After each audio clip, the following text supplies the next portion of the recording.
আপনি আমাকে বেদাতি বলে যদি আপনি শান্তি পান, আপনি আমাকে বেদাতি 1000 বার বলেন, আমার সার্টিফিকেট এটা দরকার। ঈদে মিলাদুন নবী করার কারণে আমি বেদাতি হইছি, এটা সার্টিফিকেট আমার প্রয়োজন।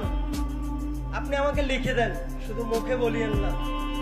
ঈদে মিলাদুন নবী করার কারণে আমি বেদাতি, এটা আপনি আমাকে কাগজ কলমে একটু লিখে দিবেন, আমি যাতে কবরে গেলে দেখাতে পারি, হাসরের ময়দানে যাতে আমি আমার রবকে দেখাতে পারি। আমি কামলে ওয়ালার জুলুস করার কারণে, ঈদে মিলাদুন নবী পালন করার কারণে আমাকে ট্যাগ লাগিয়েছে বেদাতি বলে। বেদাতি বললে সমস্যা আছে? নবী প্রেমিক যারা আছেন তারা আওয়াজ দিবেন, আমাকে আজকে বেদাতি বললে সমস্যা আছে? আপনাকে বেদাতি বললে সমস্যা আছে? কাফের ফতোয়া দিলে সমস্যা আছে? তাদের কাফের ফতোয়া আমাদের কিছু যায় আসে? তারা যত পারে কাফের বলক, বেদাতি বলক, বিরানি খুর বলক, জিলাপি খুর বলক, আমরা সুন্নি, আমরা জিলাপি খাইতে পছন্দ করি, কারণ মিষ্টি খাওয়া রাসূল পাকের সুন্নাত, তাই আমরা জিলাপি খাইতে পছন্দ করি।